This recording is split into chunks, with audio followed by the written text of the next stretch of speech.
Olá, seja muito bem-vindo a mais um episódio do Clube do Filme, nosso podcast quinzenal que a gente debate vários filmes diferentes, vários estilos diferentes de filme, porque a proposta é justamente essa. Toda quinzena tem uma indicação de algum participante diferente, no qual a gente vai sair da zona de conforto, a gente vai sair dos nossos costumes morais e filmísticos por aí, para poder assistir coisas diferentes que talvez nunca passaria aí pelo nosso radar. Para o episódio de hoje teremos o filme Laranja Mecânica, filme de Stanley Kubrick, um dos deuses do cinema, filme de 1971, com 2 horas e 16 minutos de duração. Para o episódio de hoje do Clube do Filme, quem está aqui apresentando sou eu, Michel Martins. Temos também a participação de Gabriele Welter. Eu que quebrei a banca de vocês indicando esse filme, hein? E ele, Alan Castaman. Eu mesmo, em férias daqui a uns dias, né? Olha que coisa boa! A gente vai falar então sobre o filme Laranja Mecânica depois da vinheta. Que comece o Clube do Filme! Clube do Filme, o seu podcast sobre cinema. Então, para o episódio de hoje vai ser o filme Laranja Mecânica de 1971. Lembrando, este episódio contém spoilers. 50 anos já do filme, então aí já passou do prazo de validade aí de spoiler, mas eu gosto sempre de avisar, é sempre muito bom, porque obras de artes, que são os filmes, não tem data de validade, né? Então, se por acaso você... eu não assisti o filme Laranja Mecânica ainda, Clockwork Orange, eu ainda não assisti, eu não quero tomar spoilers, então pause esse episódio, vai lá, assista o filme Laranja Mecânica e depois volta aqui com a gente para debater o que você achou também sobre este filme. Gabriele Welter, indicação foi sua no último episódio, então por favor nos traga uma sinopse sobre este filme. Vamos lá então, o filme de 50 anos, né, completou em 2021, mas com discussões sempre muito atuais, especialmente em ano político, né? Mas vamos lá, né? No futuro, o violento Alex, interpretado por Malcolm McDowell, é líder de uma gangue de delinquentes que matam, roubam e estupram. Mas aí ele acaba numa dessas caindo na mão da polícia e preso. Ele tem então a opção de participar em um programa que pode reduzir o seu tempo de cadeia. Ao invés de ficar os 14 anos na prisão, para os quais ele foi condenado, o Alex vira então cobaia de experimentos destinados a refrear os seus impulsos destrutivos do ser humano, mas acaba se tornando totalmente impotente para lidar com a violência que o cerca, com as questões diversas aí da vida. É um filme distópico, um filme polêmico, do futuro abordado lá na década de 70, né? Lembrando que o filme é de 71, foi lançado aí no apagar das luzes de 71. Muita polêmica envolvendo, a gente vai discutir isso durante o episódio, mas com certeza uma discussão que vale muito a pena. Ele que é um filme que é uma adaptação de um livro, né? O Stanley Kubrick, ele é um cara que gosta, em toda a sua filmografia, a maior parte dos seus filmes são adaptações de livros, e dizem por aí, as boas ou as más línguas, não sei, dizem por aí que a adaptação do Laranja Mecânica é a adaptação mais fiel que ele fez à sua obra original. Ele que é um livro que saiu em 1962, do Anthony Burgess.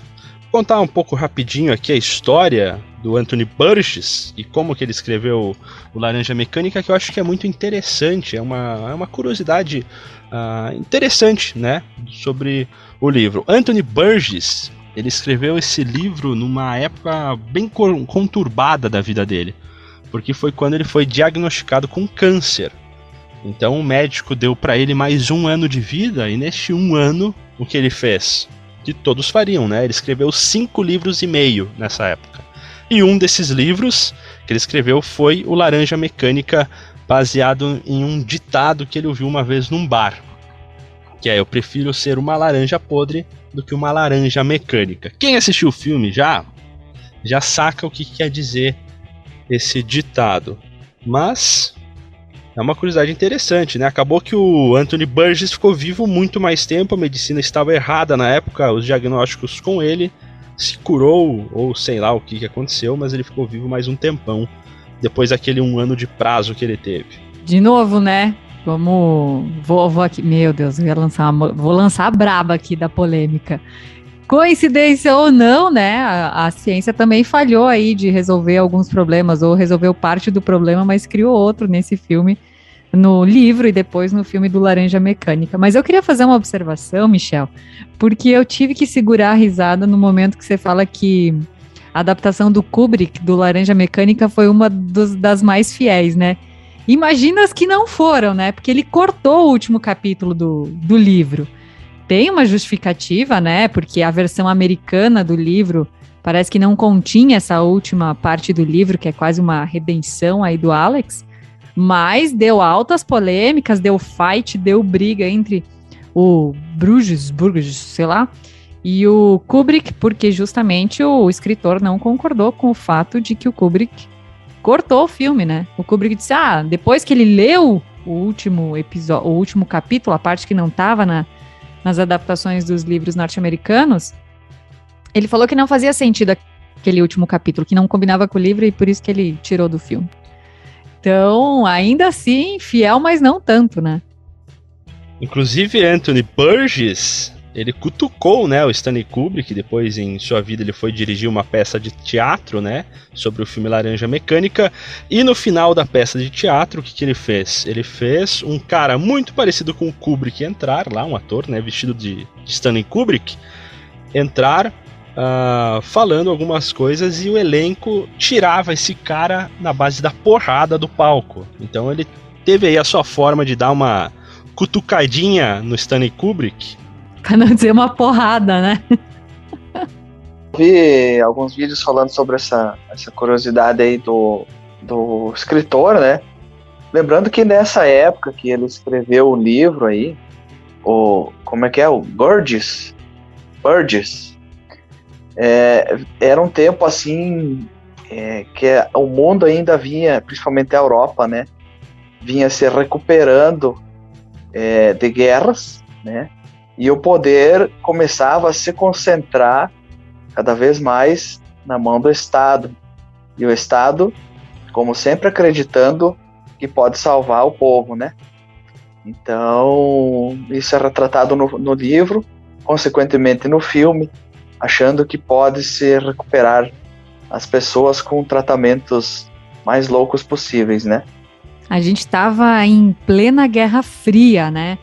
E o filme, no seu decorrer, ele vai relatar muito esse aspecto entre a disputa entre o capitalismo e o socialismo, entre a direita e a esquerda, né? Que é um pouco desse reflexo Guerra Fria, União Soviética versus Estados Unidos, mas que, na real, você vai perceber que nenhum deles tem razão, todo mundo só quer se manter no poder e defender as próprias causas. Então a gente vem de um cenário pós-Segunda Guerra Mundial, né? E em 1947 já começa o cenário aí da Guerra Fria, que vai até 1989 com a queda do Muro de Berlim. E o filme produzido aí, o livro é da década de 60, o filme do ano 70, 71, tá muito em ebulição no mundo, essas discussões políticas e cada um tentando impor a sua razão. E o pobre do ser humano, coitado, vira massa de manobra, né? Não consegue nem pensar por si. E o filme acaba ilustrando e trazendo muitas dessas questões. E logo no início do filme, porque ele é uma narração, né? O próprio Alex vai narrando tudo que acontece com ele. Ele fala dessa questão que o mundo está preocupado com a Lua, porque então o filme é de 71, mas em 69 o homem pisou na Lua, né? Foi 68, 69, não me recordo exatamente. Então existia toda uma mídia, né, divulgando esse feito, a questão que conseguiram chegar na frente, né, da União Soviética nesse quesito. Os Estados Unidos botaram o homem na Lua, né? E ninguém se preocupava com o que estava acontecendo aqui na Terra, As atenções estavam voltadas aos céus, né? Isso, essa fala é justamente daquele senhor de idade que vai ser espancado pela trupe do Alex. E ele justamente fala isso, né? Eu não me importo, o pessoal está muito preocupado aí olhando para os céus e não se importa mais com o que acontece aqui na Terra. O cara estava totalmente desacreditado aí com a própria vida, estava cantando, né, uma canção da Irlanda e eles estão na Inglaterra, então ele estava fora de casa, se sentindo abandonado num mundo aí que ele não conseguia mais sair, e ele estava justamente refletindo sobre isso. É uma das frases aí daquele senhorzinho de idade. O que mostra um pouco desse cenário que parece ser, que nos dá a entender que é um mundo sem regras, muito mais ligado à vivência de uma realidade que vem do socialismo, né, do comunismo, socialismo, enfim, em que não teria tantas regras impostas, teoricamente, né, porque a gente sabe que o totalitarismo e o controle do Estado sempre acabam vingando nesses modelos também, mas de uma liberdade da juventude, da arte. Você vê nas paredes lá da entrada do prédio que o Alex mora, várias imagens de pessoas nuas, mas quase que uma decadência, assim. Então era um sistema que estava em decadência e entra um sistema que é muito mais conservador e que quer resolver o problema da violência. E para isso inventa esse método louco de combater tortura com mais tortura, né? Para mudar o comportamento da pessoa. Então a gente vê esse embate de dois cenários presentes também nesse momento. O tratamento, acho que a gente vai falar mais adiante, né? É uma doutrinação mais física do que propriamente moral, né? Então a pessoa deixa de ter certas atitudes por questões físicas, né? Por sentir dor. E só fazendo um parênteses, se a gente olhar o aspecto visual do filme, ele é meio futurístico, meio psicodélico, né? Eles bebem leite com algumas substâncias mais alucinógenas ou encorajadoras, né? Para que eles tenham coragem de fazer o que fazem. E nessa mesma época aí também surgia um outro movimento meio psicodélico, né? Nos Estados Unidos especialmente, mas que nasceu na Europa. Então a gente vê muita coisa do anarquista, do punk, dos hippies, do meio misturado ali, né? Bem interessante essa roupagem que o Kubrick coloca no filme. Vamos então puxar já um assunto mais técnico, a questão do roteiro, já que a gente está falando elencando vários pontos do roteiro e decisões. O roteiro ele é do próprio Stanley Kubrick também. Ele foi roteirizado, dirigido e produzido pelo Stanley Kubrick. Então, o roteiro para mim, me perdoe Stanley Kubrick, deve estar se revirando no seu caixão no momento, mas o roteiro, principalmente na parte final do filme, eu acho que ele tem algumas decisões meio infantis. Uau, ele falou mal do Stanley Kubrick. Treta! Vamos cacetear ele agora. Vamos cacetear ele, falou mal do Kubrick. Não, mas o roteiro ele é interessante, a história ela é muito interessante em toda a questão no qual ela quer falar sobre o governo impondo testes para tentar controlar esse problema que eles não querem ter um trabalho maior, né, para poder reverter algumas situações. Eles vão pela via mais fácil. Ele trata muito sobre livre-arbítrio, o que é livre-arbítrio. Um ser humano, ele necessita disso, ele tem que ser punido por suas falhas, ele pode virar alguma coisa, um robô, ou não. Ele é muito interessante toda essa parte do roteiro, mas algumas coisas me incomodaram bastante em algumas escolhas que o Kubrick fez. Para vocês, qual que é o diagnóstico em quesito ao roteiro e algumas escolhas do Stanley Kubrick? Olha, Michel, uma pergunta difícil. Tem que raciocinar bem. Eu não cheguei a me aprofundar no roteiro. Mas vamos falar na cronologia ou na sequência dos fatos, com base no livro, claro. Mas o final, exatamente falando do final, que não te agradou, eu acho, de fato, que ficou um pouco perdido. Tu entende o que acontece com a história. Talvez ele não queira ter dado uma resposta e ter deixado isso ao nosso entendimento, se o Alex se recuperou, se não se recuperou, né, porque ele foi trabalhar com o governo, se os amigos deles, né, os Drugs, continuaram servindo ao Estado como policiais, fiscais do bom comportamento. Não sei o que acontece dali para frente, ele deixa em aberto, né? Então pode ser visto como algo meio perdido, meio bagunçado, mas algo proposital. Então, assim, vai da interpretação de cada um, né? Então, eu confesso que eu não sei se isso entra exatamente no roteiro, na direção. Me perdoem a confusão das coisas aqui. Mas, para mim, incomoda um pouco, e claro que eu entendo as escolhas dele em muita coisa pesada e explícita no início, e que depois o filme vai tomando uma direção que eu gosto mais, né? Para mim, incomoda mais o início do que o final, Michel. Mas eu não sei se isso é uma questão de roteiro ou mesmo da narrativa.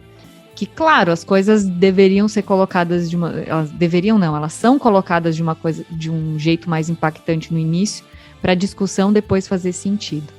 Então, há uma oscilação, sim, no roteiro, mas nada que tenha me incomodado, assim, nesse nível.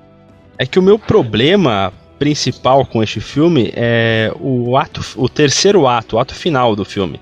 O começo ele é muito interessante, ele é muito mais explícito, ele mostra muito mais as gangues de jovens que estão eclodindo naquela região, jovens inconsequentes, eles lançam, né, a palavra ultraviolência, que é o que eles gostam de praticar. Eles saem à noite, eles estupram, eles matam, eles brigam, eles lutam, eles se drogam.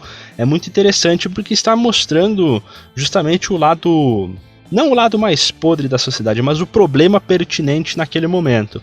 O segundo ato ele é muito interessante, com todas as questões do livre-arbítrio, dos questionamentos da igreja, para a qual os questionamentos com a ciência e essa dualidade no qual ele está sendo submetido aos testes. É muito legal, muito interessante.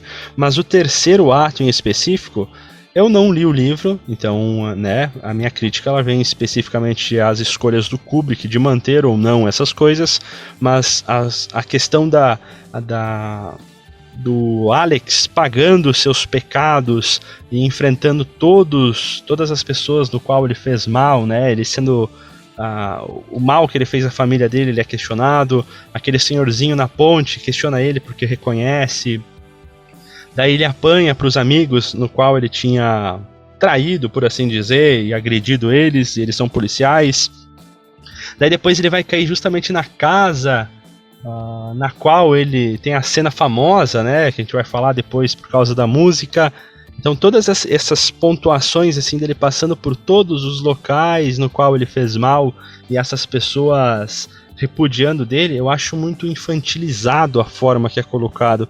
É muito um conto de fadas, de clichê. É muito um acontecimento poderia ser o ponto-chave de tudo, mas quando é pontuado todos, assim, e vai indo, isso daí eu achei um pouco desleixado. Claro, é um filme de 71, claro, é um filme baseado num livro, ele pode ter apenas seguido o que está lá, mas isso foi uma coisa que eu terminei com um gostinho amargo, assim, de falar, talvez poderia ter sido melhor trabalhado os problemas, as consequências dele. Enfim. É a lei do retorno, Michel. Né? Nós estamos acostumados com desfechos, né? Desfechos nada mais são do que várias histórias concluídas, né? Com finais. Mesmo que todas elas juntas formem um só final. Então tem a história do Alex, tem a história dos amigos, tem as histórias do pessoal que fez o tratamento com ele, então cada um tem um pouquinho de história lá, e se for ver um desfecho, né, o final só tem, e dá para entender que talvez tem, não tem, dele. Dos outros você não fica sabendo mais nada, né? Mas assim, eu gostei do final, achei bacana. Acho que esse incômodo do Michel, do fato de parecer até meio forçado, ele encontrar todas as situações as quais ele tinha, das pessoas as quais ele tinha prejudicado, né? Que gera quase uma... Nossa, sério que ele vai encontrar todas as pessoas que ele bateu durante o filme? Talvez encaixe nisso de mostrar um pouco do que os outros estavam fazendo, né? Eu acho que até fazendo não sei, pegando a fala do Alan, mas quase fazendo um contraponto, assim. Não que tenha mostrado um desfecho dos outros, mas dito, por exemplo, que o escritor estava de cadeira de rodas e arrumou um cara fortão lá que agora, digamos, protegia ele, depois daquele estupro e toda a situação com a mulher. O mendigo estava lá tinha a sua própria gangue, que depois bate no Alex. Quem mais que ele encontrou? Os amigos violentos viraram policiais, né? E até o escritor lá faz uma denúncia que governo é esse que recruta pessoas que eram super violentas para serem policiais e aplacarem a violência com violência. Mas acho que a intenção talvez seja, não defendendo o Kubrick, mas já defendendo, era trazer esses personagens de volta, dizendo mais do que o Alex em si, né? Mais do que moral da história e lei do retorno. Mas uma sensação de quase continuidade, que esses personagens continuavam fazendo parte do roteiro. É algo que me surgiu agora, assim. Peguei e falei. Tá bom.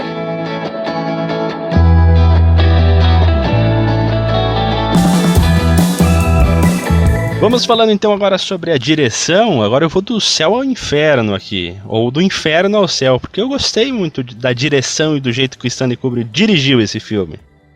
Parece uma bipolaridade de minha parte, mas vocês já vão entender.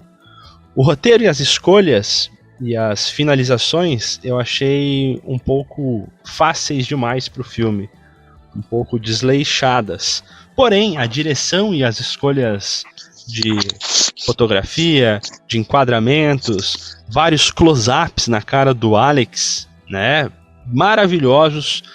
O filme ele já começa com aquele zoom, né, do Alex com aquele olhar de maníaco entorpecido, né, que ele está no momento com leite. São várias escolhas estéticas também para mostrar aquela Inglaterra futurística dos anos 70, que eu gostei muito das escolhas que o Stanley Kubrick fez. Ele consegue, né, dar um tom de futurismo mesmo, com detalhes assim, desde as roupas que as pessoas estão vestindo, né, não só da gangue, que isso é outra história, né, o próprio ator que interpretou o Alex foi quem ajudou a escolher o figurino com aquelas roupas de cricket e usando aquela proteção por fora. Mas nos cenários, nas pessoas usando peruca, nas roupas, assim, a gente estava falando, me lembrou um pouco da nossa discussão sobre o filme Her, que foi o nosso último episódio, né? Dessas escolhas meio futuristas, mas é engraçado porque a gente olha 50 anos depois do filme, chega a ser surreal, né? Um futuro que, sei lá, hoje as pessoas usam cabelo colorido como não se usava uma vez, mas aquelas peruquinhas eram muito engraçadas. E se a gente olhar a direção do filme, é uma direção voltada para movimentos de câmeras mais lentos, né? Tem alguns momentos em que há uma troca, um corte seco e tal, e entra uma imagem atrás da outra, mas no geral as câmeras são com movimentos mais lentos, ficam mais tempo paradas, e isso faz com que você se aprofunde naquela cena sem trocar, né, a tua linha, a tua velocidade de raciocínio tão cedo. E também dá para perceber assim, técnicas de captação de imagem ou de enquadramento assim, repetidas. Então o começo do filme ele tem 3 cenas seguidas em que o zoom começa no quadro fechado e vai afastando mostra o plano médio e o plano aberto. 3 cenas seguidas, né? A primeira é essa do olho, que eles estão lá tomando leite, e aquilo vai afastando e vai mostrando todo mundo. Aí depois vem mais uma cena, mais uma. Aí tem aquela cena do escritor, então tá filmando ele escrevendo na máquina de escrever, e a câmera desliza para a direita, né, quando toca a campainha, que são os Drugs, né, o Alex e sua turma. E mais para frente, quando toca a campainha na casa do escritor de novo, o deslize de câmera é igual, só que ao invés de ter a esposa dele sentada na cadeira, lendo um livro, tem o segurança lá, né, o fortão. E isso eu percebi em várias cenas, né, várias, vamos dizer assim, situações em que as técnicas se repetiam. Bem interessante. Um movimento de câmera que me chama a atenção foi aquela, no momento que ele vai no spa, sabe, que o Alex invade a sala, e aí ele pega aquela escultura gigante do falo e começa a meio que brigar com a mulher lá, entra nessa luta, e parece que a câmera tá no ombro mesmo do Alex, assim, apontando.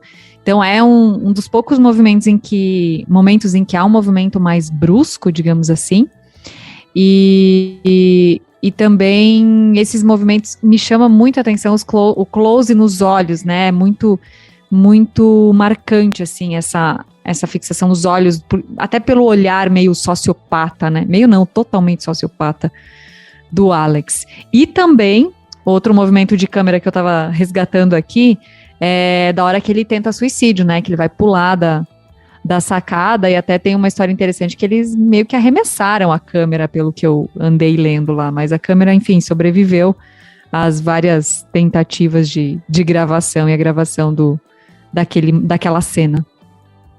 E aproveitando que tu falou desse close nos olhos, né, que close é no rosto, de fato, a técnica close up, né,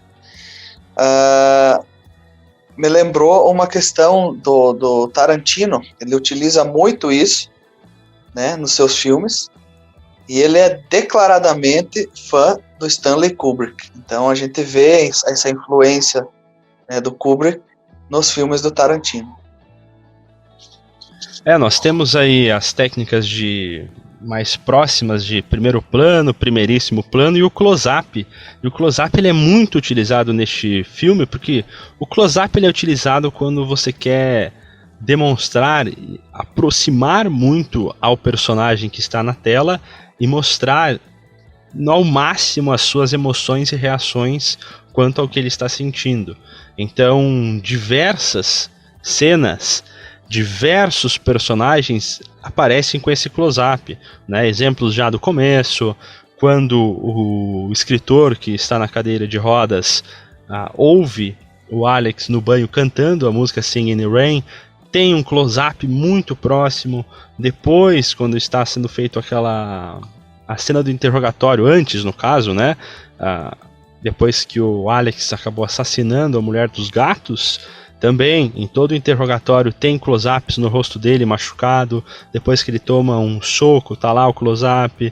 Depois mostra uma visão dele olhando o pessoal que está interrogando ele também, sempre próximo. Porque o intuito do Kubrick em todas essas cenas, em todo o filme, e claro, na cena também mais clássica deste filme, que é durante os experimentos, é mostrar o close-up bem fechadinho no rosto dos atores, dos personagens, para tentar mostrar aqui, ó, é isso que eles estão sentindo. Vejam a expressão desses personagens neste momento, nessa experiência que eles estão passando.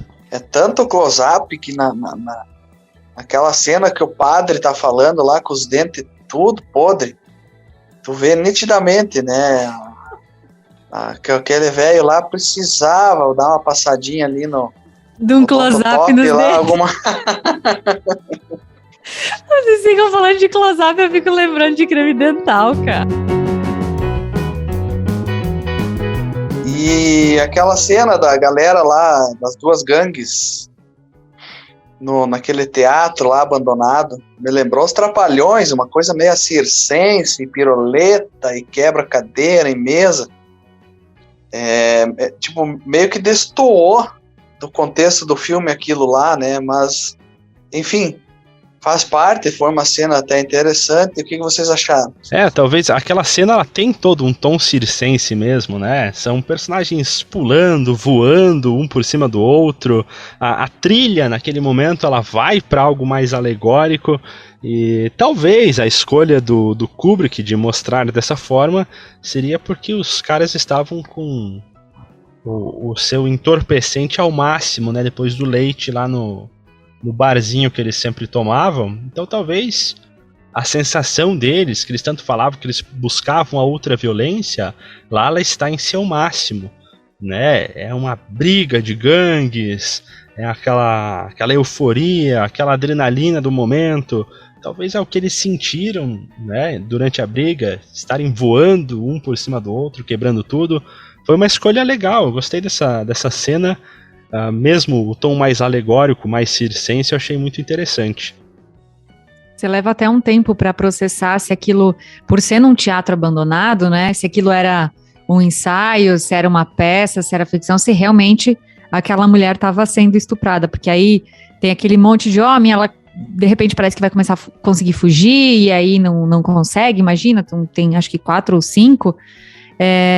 Mas realmente, com a trilha sonora, ele dá essa característica mais pitoresca, mas não é só nesse momento que aparece. Em alguns momentos do filme em que mostra a própria imaginação do Alex, né?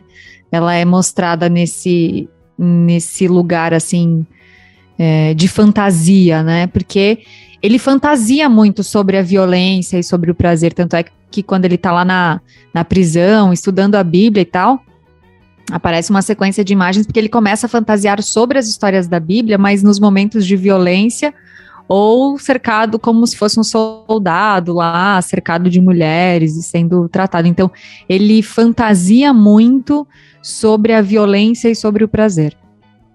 Ele se fantasia sendo um soldado romano, né? Açoitando Jesus Cristo.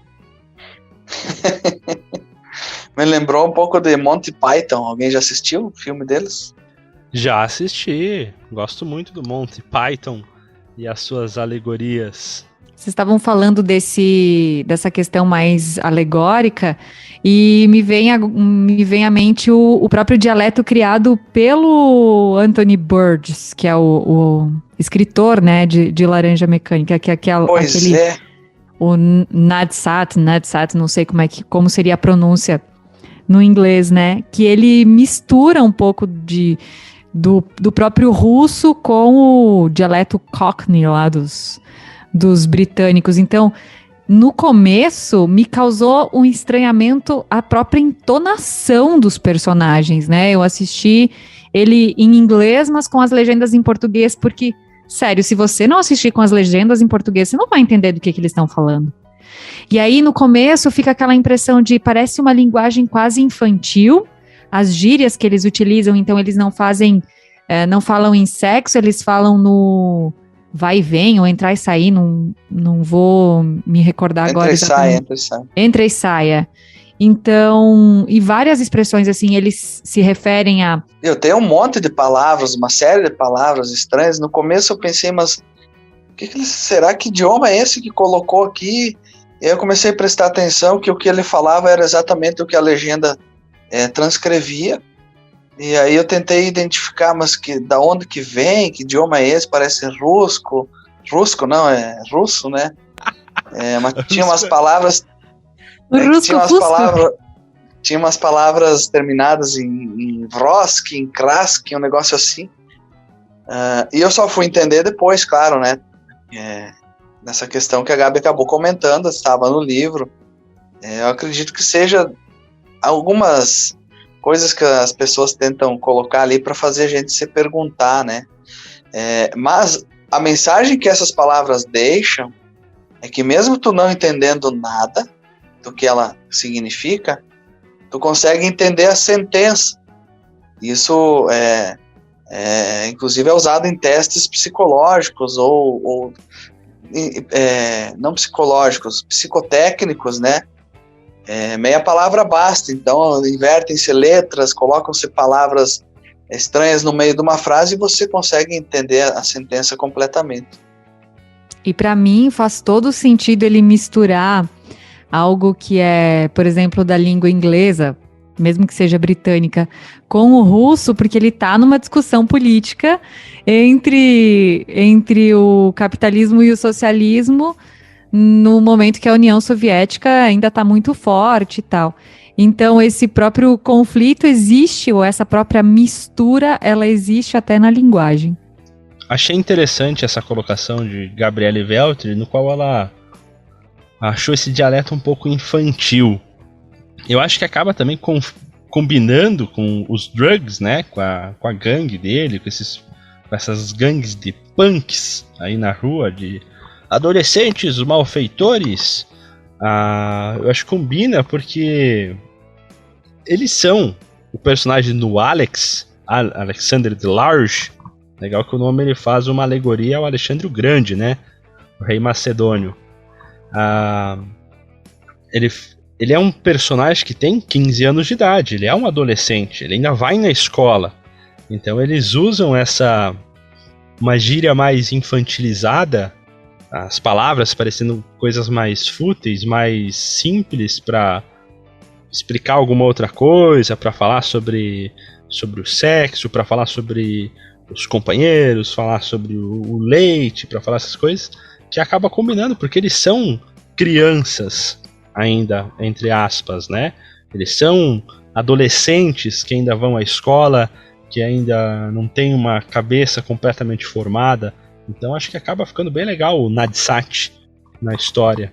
E há que se observar, né, que a idade dos personagens no livro, ela é menor, né? Tipo, no livro é 15 anos, o Alex, e no filme eles querem dar a entender que tem aí 17, 18 anos. Mas de fato quando ele vai à escola, pra mim foi até um baque, sabe? No momento que tá lá essa gangue, porque obviamente o ator na época tinha bem mais do que 17, 18 anos, né? Ele tinha lá seus 20 e tantos, tinha até uns fios de cabelo branco, que dá pra perceber. E aí, aquela violência e não sei o que, tomando leite já era mesmo que fosse leite com drogas, né, mas o leite já dava esse contraste muito forte. E aí, quando ele vai para casa, depois de uma noite super violenta, ultra violenta, né, como eles dizem, aí ele vai dormir e é a mãe batendo na porta e ele cabulando a aula, entendeu? E aí eu falo, caramba, mas é um adolescente, porque até então eu não conhecia a história do livro em si, né? E aí que começa a fazer esse impacto e as primeiras relações como uma coisa de adolescente meio perdido mesmo, da necessidade de preencher um tédio, ou de uma época de muita revolta, uma época muito difícil que é a adolescência, e que há essa preocupação, inclusive tem um acompanhamento lá não é bem esse nome, mas corretor do estado, que até parece em algum momento que ele vai assediar o próprio Alex, enfim. Mas, e o sofrimento dos pais, né, que não conseguem impor limite, nem entender o que está acontecendo, mas também parece que não fazem muita questão, sabe? Esses conflitos de família que também entram um pouco aí no roteiro desse filme. Essa sua surpresa sobre a idade do protagonista, ela foi uma das grandes críticas na época de produção do filme, porque o Malcolm McDowell, que é o ator do Alex, ele, inquestionável hoje em dia, ele foi o ator correto, o ator perfeito para o papel. Eu acho que ele acabou marcando, o personagem ficou tão marcado devido à atuação do Malcolm McDowell. Mas ele na época ele já tinha 20 e tantos anos, não vou saber exato, com precisão a idade dele, mas já passava aí dos 25 anos. E o pessoal, quando ficou sabendo da produção do filme e do ator escolhido, ficou, meu Deus, o personagem é pra ter 15 anos, vocês estão pegando um cara que é velho já. E... Não, justamente. Pô, respeito aí com os velhos. Só porque você tem 18, Michel Martins? Sim. Então, quando... no filme, no livro pode ser que esteja mais explícito a idade do personagem, mas no filme a gente vê aquele cara é um adulto, né? Não tem nenhum trabalho de maquiagem muito exacerbado em cima do personagem, não tem nada de computação gráfica, né? Porque é 71. Então... Cinema raiz. Então quando bate aquele ponto assim, ele é um adolescente que tá indo pra escola ainda. É chocante no filme isso daí. Mas se a gente olhar a atmosfera do filme, analisando agora, né, claro que talvez na hora não dá para perceber isso. Ela é uma atmosfera adolescente, né? Palavras sem sentido, muita cor, atos inconsequentes, né? Então agem sem pensar nas consequências. Enfim, a experimentação de várias coisas diferentes e, claro, a descoberta da sexualidade que está muito presente, né? O erotismo em todas as cenas do filme praticamente. Então ela é uma atmosfera adolescente, onde as pessoas, especialmente os homens, estão se descobrindo de uma forma muito intensa, né? Talvez para a mulher comece até um pouco antes, mas para os homens é mais ou menos nessa idade, dos 15 aos 18 aí, né? E é muita bobice, né? A idade da bobice. Eu acho que até a questão do figurino, ela quer mostrar principalmente com a roupa aí da gangue do Alex, eles querem mostrar que eles têm culhões, né? Eles têm aquela roupa esquisita, branca, com aquela cueca protetiva em cima, no qual exalta suas partes íntimas, porque eles querem se provar, eles são macho. Eles estão lá, eles são os maiores, eles são, né? Então acho que a própria questão também do figurino, ela exalta isso daí, e essa descoberta sexual deles, querendo se provarem aí, tem até a discussão, né, entre eles, quem que é o macho alfa, quem que é o líder aí do grupo. Vamos falar então das trilhas deste filme, para finalizarmos aqui as partes mais técnicas, com vários devaneios que demos aí durante as falas. Uma parte técnica, mas não tanto, ou não somente. Iniciou o técnico, né? Trilha sonora super marcante, né? Especialmente com a sinfonia, a 9ª sinfonia de Ludwig van Beethoven. Mas uma curiosidade que eu vi do filme é que, embora ele exalte o Beethoven, tem mais músicas do Rossini do que do Beethoven. E claro, né, o filme que acabou com uma memória afetiva de Singing in the Rain, né? Porque eu gostava tanto de Singing in the Rain, mas aí esse filme acabou comigo, né? Acabou. Ele é um filme com muita trilha de música clássica, erudita, né? Até na campainha lá você tem aquela dan dan dan dan, sabe? Então é interessante para a época, né? Eu acho que ouvia-se muito mais esse tipo de música naquela época, mas hoje, né? Olhando, vamos dizer assim, um cenário de trilhas que se coloca em filmes, você não imagina aquelas cenas com música clássica, nem querendo, né? Outra escolha assertiva do Stanley Kubrick, né? Também essa questão da escolha da música do Singing in the Rain. Era uma música que estava bombando na época, lá em 71. Todo mundo gostava, música bonita, música legal, música bacana. E aí foi posto em uma cena de estupro, de violência, de imposição física e atrocidades, tortura, né, com o escritor também, e colocar essa música mais calma, popular da época ali, foi muito legal, muito bacana. Isso fez com que até hoje, 50 anos depois, essa seja talvez a cena mais lembrada do filme Laranja Mecânica. Temos a cena aí do experimento de Ludovico, mas eu não tinha assistido o filme. A cena que eu sempre via sobre o Laranja Mecânica era justamente a cena do personagem do Alex cantando Singing in the Rain, enquanto ele carregava a moça no colo lá, o outro personagem la carregava, ele chutava o cara, enfim. Então, de tão bem construída essa cena, com a trilha, com a música, com o corte, com o enquadramento, ela se tornou, acho que talvez, na minha opinião, a cena mais marcante de todo o filme Laranja Mecânica. Eu havia assistido esse filme muito tempo atrás e me lembrava de poucas cenas, e uma delas com certeza era essa daí. Acho que mostra um pouco desse, de novo, né, desse contraponto entre algo muito pesado, que é a violência, que é o estupro, e a banalidade de tudo isso, né, o quanto para eles aquilo era, assim, eles não tinham a mínima noção do que estavam fazendo, né, cantando na levianidade, leveza da música, mas na banalidade do ato que eles estavam fazendo, como se fosse algo qualquer mesmo, assim. Mas pesado, hein? Pesado. Acabaram com a música para os meus ouvidos e memórias afetivas. Partindo então agora para as partes filosóficas, devaneios. Que assuntos vamos debater a partir deste momento? Vamos falar sobre o quê? Bah, tem tanta coisa para falar desse filme, né?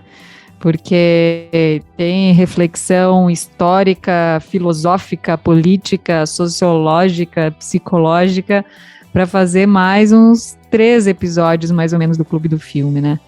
Mas um dos pontos que eu destacaria, assim, é a questão do controle, talvez, que esteja muito atual, assim, nesse momento.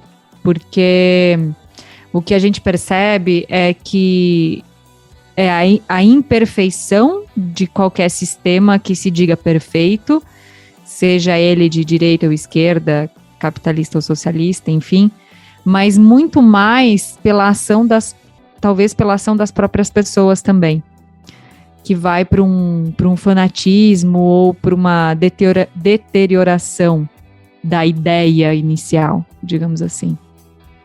Então é defender a sua causa a qualquer preço, e usar o ser humano, a população ali representado pelo Alex como um fantoche, como uma massa de manobra que você faz e desfaz, né? E aí no final o governo ainda vai lá e te dá tapinhas nas costas, né? Não, a gente não era a nossa intenção, né? Te tornar impotente para o mundo, então vamos aí consertar tudo, a gente te dá um emprego e você vai ganhar muito bem.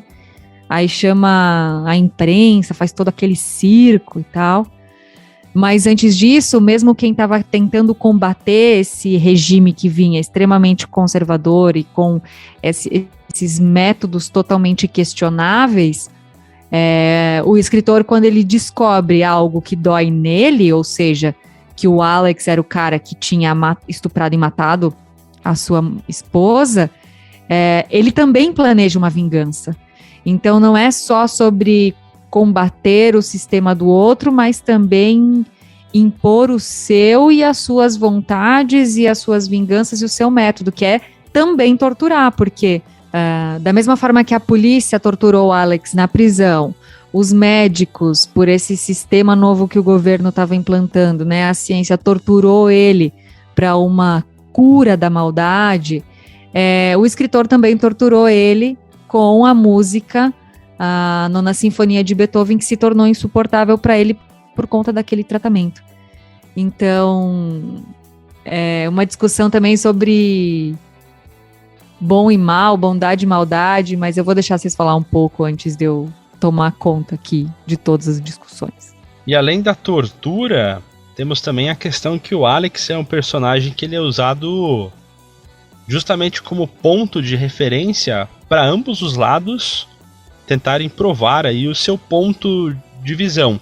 O escritor, ele claramente tem algo contra os métodos do governo, porque justamente quando o Alex aparece lá, ele vê, é o cara que saiu do jornal, que tá só aparecendo lá, ele chama lá o pessoal de um jornal para falar, o cara tá aqui, vamos falar com ele, vamos descobrir tudo para tentar usar isso contra o governo.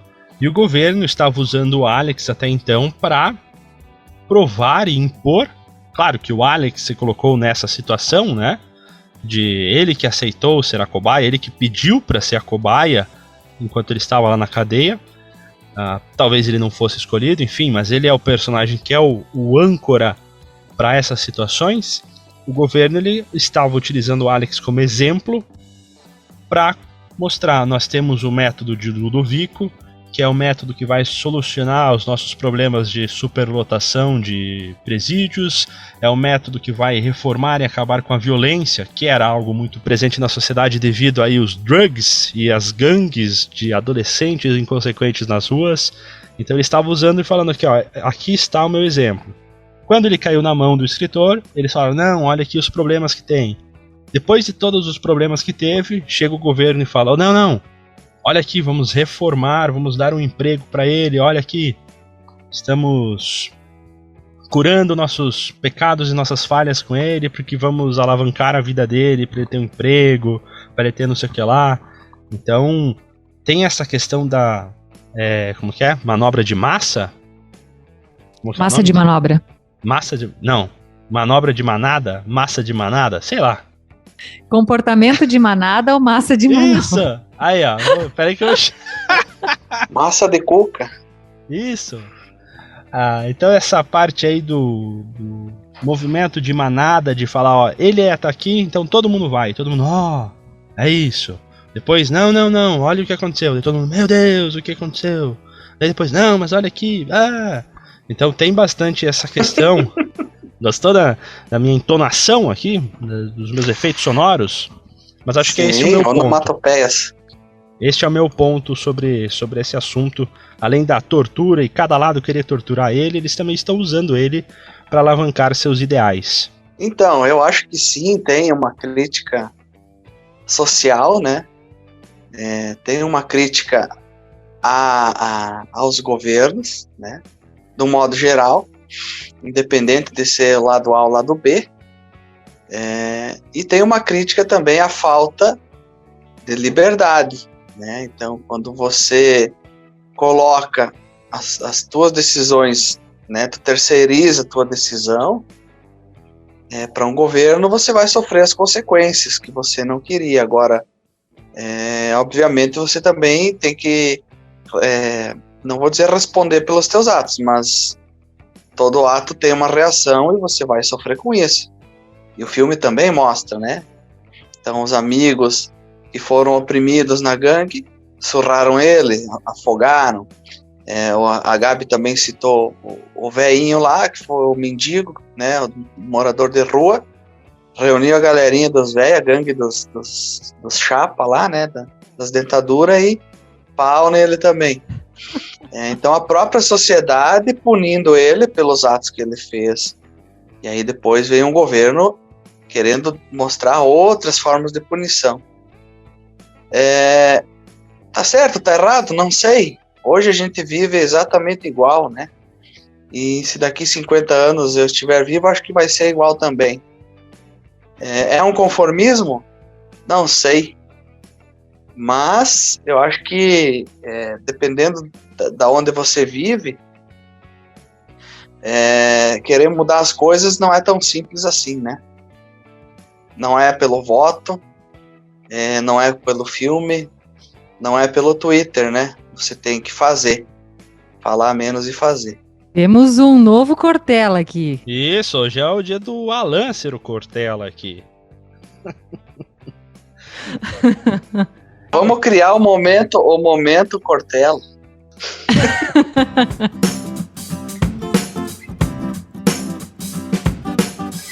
E um dos pontos que me chama a atenção sobre essa questão de liberdade que o Alan cita, né, é que justamente de um lugar que também é de controle, que é a igreja, né, vem aquele padre e faz o primeiro alerta, quando o Alex questiona lá na prisão, quando ele fica sabendo sobre esse estudo e ele quer se candidatar ao estudo e ele compartilha isso com o padre.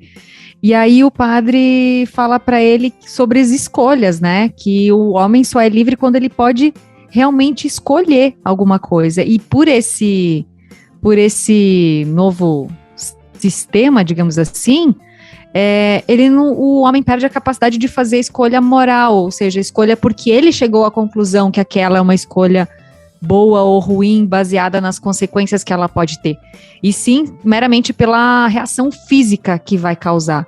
Então, quando o homem perde a sua opção de escolha, ele perde a sua liberdade. E aí, indo mais adiante nesse momento corteleza aí do Abba, será que a gente tem muita escolha mesmo, sabe? Às vezes eu fico me perguntando nesse sentido, que escolhas a gente tem e até que ponto é a gente que escolhe alguma coisa. Então, até que ponto somos livres ou fazemos de conta que somos livres. Então, por isso que eu sou muito daquela ideia do eu posso não concordar com nenhuma palavra que você diz, mas eu vou defender até o fim o direito de você dizer, porque eu acho que toda forma de controle e coerção que começa já na liberdade de expressão, ela é muito perigosa. E se a gente tem um pingo de liberdade, perder isso ainda é um risco muito grande. E é um problema muito atual isso daí, essa questão. Você vê um livro de 62, é um filme de 71, mas como tratar e reformar essas mentes perturbadas para a sociedade? Hoje em dia acontece vários casos no qual algumas soluções são impostas da mesma forma que no filme. Um método de Ludovico, que seria a salvação, ela não estava... Mágico. O método mágico, ele não estava tratando o jovem e ele se arrependendo, né? Enfim, ou tratando o ser que foi punido, ele não estava sofrendo uma punição para aprender com seus atos, ele estava apenas sendo podado e amarrado. Então, logo depois, lá no final do filme, quando o método de Ludovico dá a entender que não está mais funcionando em sua cachola, a primeira coisa que vem são vários pensamentos sexuais e ultraviolentos na cabeça dele, porque ele está voltando a algo que ele tinha sido podado apenas, ele não foi tratado. E quando cresceu a asa de novo, o cara ele quer voar.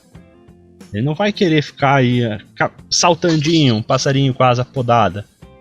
E isso acontece até hoje, né? Temos aí exemplos no qual as crianças hoje em dia, em nossas escolas, elas vão para um local que é totalmente cercado de grades, com acesso biométrico, com câmeras, para evitar malfeitores do lado de fora, que poderiam entrar nessa escola e cometer atrocidades. Mas a que ponto nós estamos deixando quem está preso nessa situação, né? Por uma falha, talvez, quem está enjaulado, engaiolado, somos nós, as pessoas que têm que construir muros altos em suas casas, do que os delinquentes que estão na rua. É isso que eu chamo de um episódio polêmico, gente. Ai. O que você fala, Michel, tem muito sentido, porque a gente tem essa ânsia, de novo, de buscar soluções imediatas para as coisas, né? Seja numa grade, seja com câmera de segurança, seja pedindo mais policiamento, ou seja tomando um remédio para curar todas as nossas dores, ou uma droga, um álcool, coisas que a gente já discutiu por aqui no Clube do Filme, né? Porque isso é mais rápido e parece funcionar, só que não dá ganho de consciência, não dá noção sobre o porquê você está fazendo certas escolhas, ou porquê a sociedade está funcionando de uma certa forma. Tem uma fala, né? Vamos para o momento, outro quadro fixo aqui são as frases de efeito dos filmes. Mas tem um momento que o escritor fala que as pessoas comuns vendem a liberdade por uma vida mais tranquila. E é em que sentido? Que é porque dá trabalho mesmo, sabe? Dá trabalho você cuidar, criar um adolescente, tentar não só dar uma vida confortável financeiramente e deixar que se crie sozinho. Dá trabalho você também, enquanto sociedade, criar seres humanos. Dá trabalho resolver seus próprios problemas. Então, o filme também, esse ponto que você citou, acho que é bem importante, mostra mais uma busca de solução imediata, né? Tem um momento que o próprio ministro lá, ministro do interior, ele fala, o importante é que funciona. Tipo, não estavam muito ligados com as outras consequências, o importante é que funciona. Então, às vezes a gente deixa de pensar o todo por conta de uma solução única que parece que vai funcionar. E aí vem a ideia do filme, que é justamente sobre a frase que o escritor do livro ouviu em um bar, que é: prefiro ser uma laranja podre do que uma laranja mecânica. Uma laranja que não tem o seu livre-arbítrio e segue justamente apenas um roteiro no qual o governo impôs ele um método que ele vai ser privado de suas ações violentas, mas ele não é reformado. Ele é um cara que segue e está dependente daquele método, senão ele vai voltar a ser o que era. Porque quando um homem não tem mais escolha, ele deixa de ser um homem. Então, para os finalmentes agora, Gabriele Welter, você já havia assistido o filme Laranja Mecânica? Dê suas considerações finais, a sua experiência final ao assistir esse filme. Então, eu não havia assistido o filme ainda. Eu estava a querer assistir esse filme há muito tempo e não tinha coragem, por isso que eu o indiquei por aqui.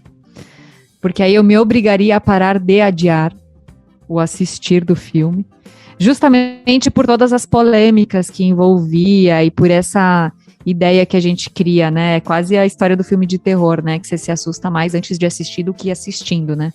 Assistindo, às vezes, ele é até menos pesado do que toda a narrativa que envolve ele, né? Mas ele é um clássico, né? 50 anos depois, recebeu premiação no ano passado, inclusive pelo Congresso americano, né? Pela biblioteca do Congresso norte-americano. E, enfim, super premiado, indiscutível as questões que ele aborda. Claro que ele é, sim, impactante, ele é polêmico. Acho que a gente não falou aqui que ele foi censurado em vários países, inclusive aqui no Brasil, na época da ditadura. Foi criada uma versão que tinha bolinhas pretas sobre as genitálias das pessoas. Enfim, foi condenado por muita gente por ele ter essa... Imagina, lá na década de 70, um filme desse nível. Hoje, acho que a violência já tomou um rumo tão explícito no nosso dia a dia que a gente já nem se assusta mais tanto com um filme assim. Mas um filme que dava para discutir ainda muito sobre ele. Alan.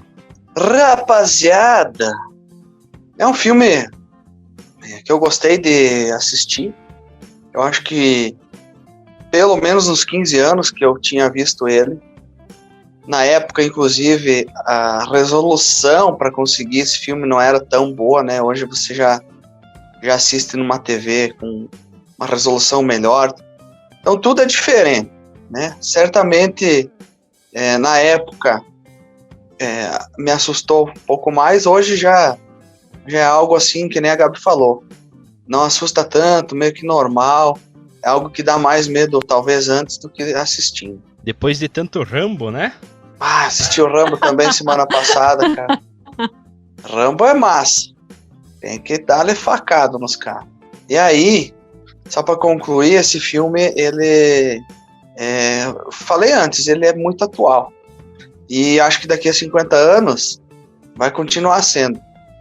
Porque problemas sociais, eles não se resolvem da forma como o governo acha que se resolve. Na verdade, o governo ele não resolve nada. Ele cria problema e tenta achar uma solução, e cria mais problema e tenta achar outra solução. E cada vez mais a gente vai perdendo liberdade, né, por causa disso. E o filme mostra isso de diferentes formas, né?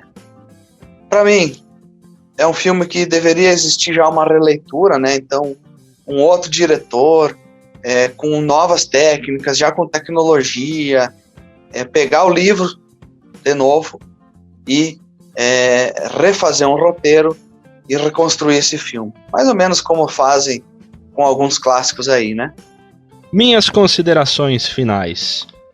Talvez eu tenha superestimado este filme demais, por isso, às vezes, a minha frustração quanto a alguns pontos do filme. Ele é um filme com debates atuais ainda, impressionantemente atuais, com questionamentos que, como o Alan falou, nós vamos levar para daqui 50 anos também nos questionarmos sobre as mesmas coisas. Então, torna ele com alguns assuntos atemporais. Porém, ele é um filme que ele envelheceu bem até. Já fazem 50 anos, é muito tempo. desde o lançamento deste filme. Mas eu terminei o filme com uma sensação de que eu não tinha gostado de algo, mas eu nem sabia o que era ainda. Demorei um pouco, tive que refletir, não fui ver nenhuma crítica, não fui ver nada, até eu conseguir colocar na minha cabeça o porquê de eu não ter gostado. Para não ser influenciado, né? Para não ter nenhum review, nenhuma avaliação como muleta, talvez às vezes de forma errônea, para apenas complementar o que eu pensava que seria. E eu cheguei à conclusão que justamente a conclusão do filme e o ato final foi algo que eu achei muito forçado e muito fabulesco e muito infantilizado. Talvez isso tenha sido aí o meu ponto de desgosto deste filme. Porém, Kubrick é um monstro da direção, talvez um dos maiores diretores de seu tempo, e ele fez um ótimo trabalho, claro, na direção, ele fez um ótimo trabalho em suas montagens, na sua estética, mas o filme, pra mim, ele é um filme ok. Não chega a ser uma obra-prima. Pra mim, uma obra de arte fabulosa, o top 10 da minha vida não chega a entrar esse filme aí, mas ele é um filme ok, um filme bom, um filme legalzinho. Nossa, um filme legalzinho. Agora o Kubrick se retorceu. Mas eu aproveito para indicar também para o pessoal, a gente gosta de dar outras dicas aqui. Eu gosto da discussão do filme mais do que o filme em si. Aproveito para indicar leituras, pessoal. George Orwell, especialmente, estava olhando agora aqui o que eu ia indicar. Revolução dos Bichos, em 1984. Acho que é muito bom reler no ano eleitoral isso também. Não que a gente vai conseguir mudar muita coisa, mas... Sim, outra obra, né, que não envelhece. É impressionante como as questões que o George Orwell coloca na Revolução dos Bichos, elas continuam atualizadíssimas, assustadoramente atualizadíssimas. Aproveitando então este clima e essas indicações, aproveitando então o momento e as reflexões que Laranja Mecânica trouxe, vou trazer um filme que veio aí no tardar do ano de 2021, um filme do diretor Adam McKay, que é um diretor que eu gosto muito, que é uma sátira política. É o filme Não Olhe Pra Cima, filme da Netflix, filme recente, com um elenco estreladíssimo, Leonardo DiCaprio, Jennifer Lawrence, Kate Blanchett, tem a Meryl Streep. É um filme que tem um elenco gigantesco, inclusive Timothée Chalamet, né? O menino Timothée Chalamet também está lá. Então essa é a minha indicação. Você encontra onde? Claro, na Netflix, né? Que foi quem produziu este filme. Filme Não Olhe Pra Cima, de 2021, finalzinho de 2021, dirigido pelo Adam McKay. Nossa, avançamos 50 anos na história e eu tinha decidido que eu não ia assistir esse filme, agora por tua culpa eu vou ter que assistir. Eu também não queria, mas agora eu vou ter que assistir. Vamos Jaguar. Ai, Michel. Me pareceu bem besta, né? Agora vamos ver se eu tô com a razão ou não. Então, fechando o episódio do Clube do Filme de hoje, Não Olhe Pra Cima, para daqui 15 dias discutirmos. Se você quer assistir, na Netflix você encontra este filme. Até mais! Valeu! Tchau!